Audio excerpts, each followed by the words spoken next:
In the early 1700s, I found myself deep in the warm waters of the Caribbean, on an island that would soon become the beating heart of rebellion. Nassau, in the Bahamas. It wasn't just a port to me. For a few wild, lawless years, it was home. A republic. Run by outlaws like me. This is the story of the pirate republic of Nassau, the way I saw it. When the War of the Spanish Succession ended in 1714, men like me, sailors, privateers, fighters, we were tossed aside. The British Crown had no more use for our ships, our cannons, or our thirst for adventure. For years, we'd plundered under their flag, sanctioned by their laws. But peace?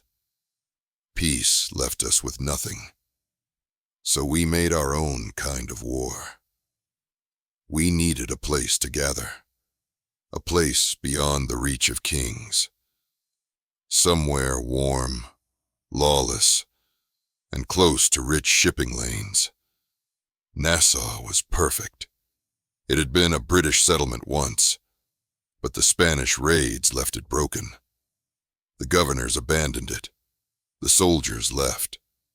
What remained was a ghost town with a deep harbor and no law. We took it, claimed it, made it ours. We called it the Pirate Republic. Not a kingdom, not a colony, a republic. We didn't have rulers. We had votes. Captains were chosen. Plunder was shared. We made our own code, a pirate's code. At its peak, more than 1,000 of us called Nassau home. Ships came and went. Gold, rum, weapons, news from the Americas and Europe. It all passed through our hands. It wasn't just survival.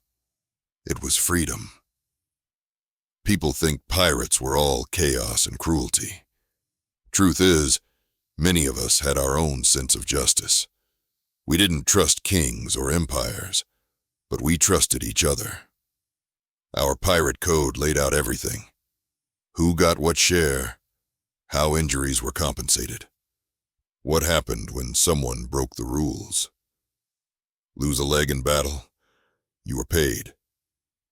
Lose an eye, you were rewarded. Everyone had a voice. I served under more than one captain, but the names you'd know best? Legends. Edward Teach. Blackbeard, we called him. I saw him once in Nassau. Tall, with those slow-burning fuses in his beard. Smoke curling around his face. He didn't need to speak much. Just being near him made men tremble. But behind that smoke and fury was a sharp mind. He knew how to win without bloodshed. He knew how to hold power without needing a crown.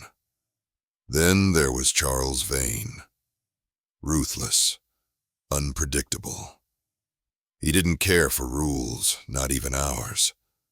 When the British offered pardons, he spat at the idea. Took his crew and sailed back into fire. He fought like a man who knew he wouldn't live to see old age. Calico Jack Rackham. Now he had flair. Not the best fighter, not the cleverest captain, but stylish. Wore bright colors, drank like a prince, and flew a flag with crossed swords that you still see on souvenirs today. But the real strength of his crew? Bonny and Mary Reed. Those two could fight. I saw them in a brawl once, taking on 3 men twice their size. Dressed like men, fought better than most of us. When their ship was taken, rumor says the men hid below deck, while Anne and Mary held off the boarding party.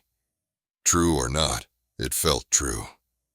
That was the kind of place Nassau was. Taverns like the Hog and the Goat rang with laughter, arguments, and plans for the next raid. Markets sold everything from stolen silk to sugar.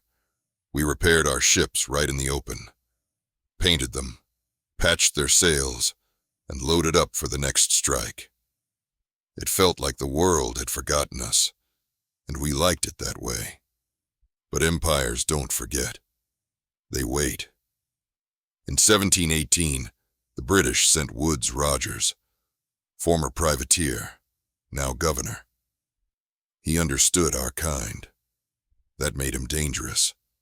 He came with warships, with pardons in one hand and gallows in the other.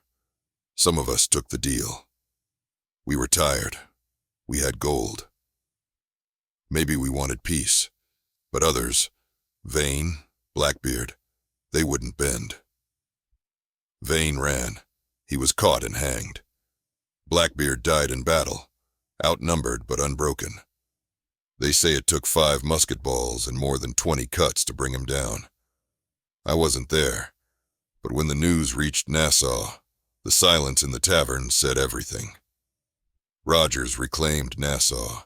The fort was rebuilt. The laws returned. The pirate republic was no more. But the memory? That lingered. We were thieves, sure. Smugglers.